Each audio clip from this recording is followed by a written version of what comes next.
In today's episode, we are going to talk about China's national treasure, the giant panda.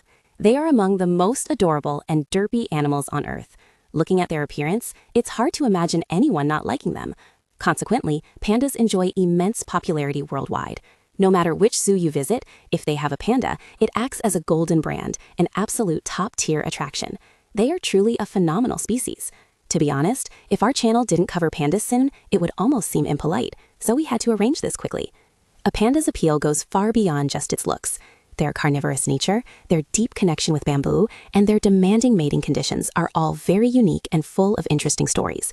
Even the origin of their names, both in Chinese and English, is surrounded by strange legends.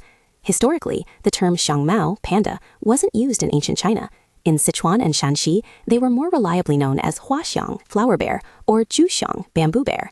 Ancient texts and legends mention creatures like the pishu, mo, or iron-eating beast, which might refer to pandas, but none of them use the actual word panda. The modern name likely came from English.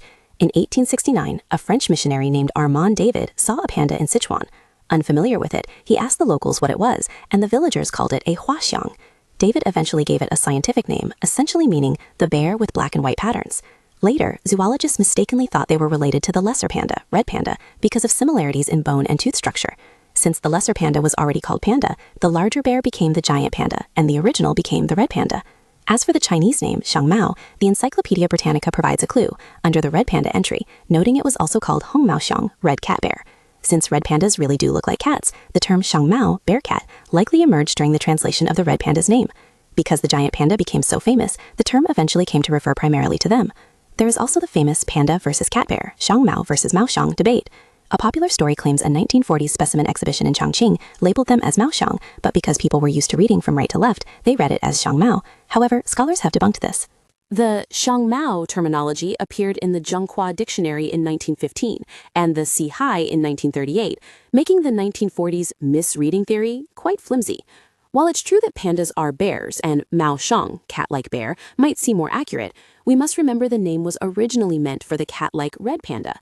Furthermore, giant pandas don't really look like cats. Aside from their ability to climb trees, their clumsy movements bear no resemblance to feline grace. Calling them cat-like might even be an insult to cats. Thus, it's best to just stick with the conventional name, panda. Lineage-wise, the panda is clearly a bear, specifically the first to diverge from the 8 main bear species. Genetic analysis suggests they split from the other 7 bears about 19 million years ago, making them the oldest living ursids and the sole surviving member of the Aleoperoda genus. Their closest relative is South America's spectacled bear, Andean bear. Diet-wise, they are also similar, as both are primarily herbivorous. As we all know, pandas live on bamboo, which makes up 99% of their diet. The old folk name bamboo bear was indeed very fitting. However, eating bamboo is actually quite bizarre for a panda. Belonging to the order Carnivora, their instinct should be to eat meat, yet they have no interest in it. Structurally, their digestive system remains that of a carnivore. It has not evolved like that of a typical herbivore. Herbivores generally have very long intestinal tracts because their food is hard to digest and needs to stay in the body longer for absorption. For example, food stays in a cow's digestive tract for over 24 hours. In contrast, pandas still have the short intestines of a carnivore. Bamboo passes through them in just a few hours. Their digestive enzymes are specialized for meat, so they rely on gut bacteria to break down plant matter. This is why panda droppings are usually green and, according to experts, lack a foul odor, sometimes even smelling like bamboo. They only absorb about 20% of the nutrients. In comparison, carnivores utilize 60% to 90% of meat. It's like having a 12-cylinder sports car, but instead of using gasoline, you force a mule to tow it along. Given their large size, roughly 1.2 to 1.5 meters tall and over 100 kilograms, wasting 80% of their limited bamboo energy makes life difficult. To survive, pandas must spend over 12 hours a day eating, consuming 10 to 20 kilograms of bamboo, and defecating dozens of times a day like a literal assembly line. When they aren't eating, they sleep to conserve energy. Their metabolic rate is only about 38% of other mammals of similar weight, which is nearly as low as a sloth's, 36%. They are truly the sloths of the bear world. One carnivorous trait they did keep is their bite force. They possess predator-level jaw strength, which is perfect for crushing tough bamboo. This constant chewing is actually why pandas have such round faces. Their jaw muscles are incredibly developed. To make eating easier, their paws evolved a 6th finger, a modified wrist bone that acts as a thumb for gripping stalks. Why did they choose bamboo? Fossils show that pandas were standard carnivores 19 million years ago. By 7 million years ago, they had become omnivores. The real turning point likely occurred about 4.2 million years ago. A study in 2009 found that the T1R1 gene, responsible for umami taste receptors, the flavor of meat, mutated and became inactive. Meat suddenly lost its appeal.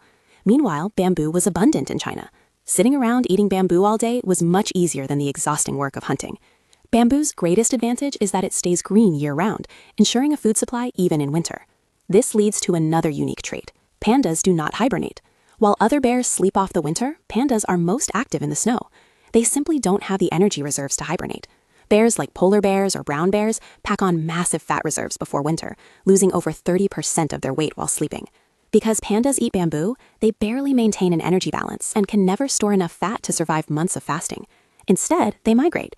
In the summer, they climb to cool areas at 3,000 meters. In the winter, they descend to valleys around 1,000 meters where it is warmer. Some pandas, like those in the Kinling Mountains, have an even stranger winter behavior, rolling in horse manure. A 2020 study found that these pandas become ecstatic when they see fresh horse dung and roll in it until it covers their entire body. Researchers discovered that horse manure contains chemical compounds, BCP, BCO, that reduce sensitivity to cold. It creates a warm sensation on the skin, much like the heat from chili peppers. This habit likely formed because their habitat aligns with ancient trade routes where horses traveled for thousands of years. The pandas discovered this secret by accident and passed it down through generations. Their iconic black and white pattern is also functional. While it looks conspicuous up close, it is actually a form of disruptive coloration. In the wild, their habitat changes between green foliage and white snow. The black patches blend with deep shadows and tree trunks, while the white parts blend with snow or sunlight hitting rocks. From a distance, this breaks up the animal's silhouette, making them surprisingly hard to spot. Adult pandas have few natural enemies. Only tigers or leopards pose a threat, and even those are rare now. The real danger is for the cubs, which can be hunted by leopards, jackals, feral dogs, or black bears.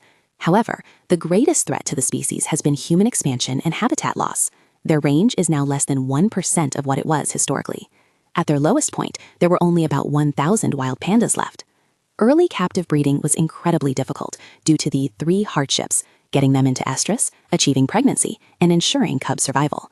In the wild, males mark trees by urinating while doing a handstand to spread their scent as high as possible. Higher urine signifies a larger, more intimidating male. The female's fertile window is incredibly short, lasting only 2 to 3 days a year. In captivity, pandas often seem disinterested in mating. Fortunately, scientists developed techniques like creating diverse environments, improving nutrition, and monitoring hormone levels to successfully increase populations. Panda cubs are born remarkably small, about 1/1000th of the mother's weight, essentially making them all premature. There is a 50% chance of twins, but in the wild, a mother will typically abandon one to focus her limited energy on the other. Captive breeding programs solved this by swapping the twins. While one cub is with the mother, the other is kept in an incubator. They are then rotated without the mother noticing, ensuring both get breast milk and motherly care. This has drastically increased the population.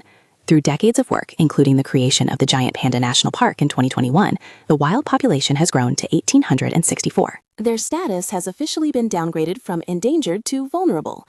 While pandas in zoos are beloved, the increasing number of pandas in the wild is the true cause for celebration.